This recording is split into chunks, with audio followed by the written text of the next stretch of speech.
Welcome to the Learning Pines YouTube. We hope this video helps. In this video, I will explain how to replace an oil pressure sensor.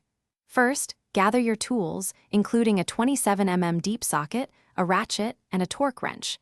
Make sure your engine is completely cool before starting any work.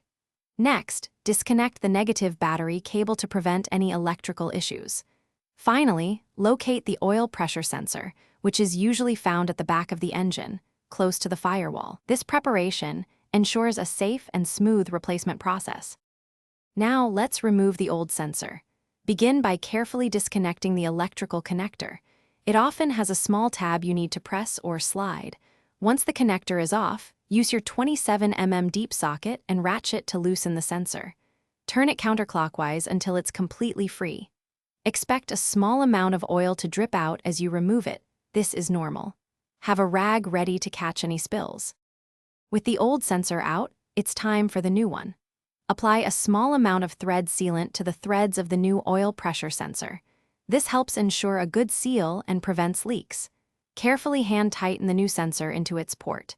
This step is crucial to avoid cross-threading. Once hand tight, use your torque wrench to tighten it to the manufacturer's specification, typically around 15 foot-pounds. To finish up, reconnect the electrical connector to the new sensor, ensuring it clicks securely into place.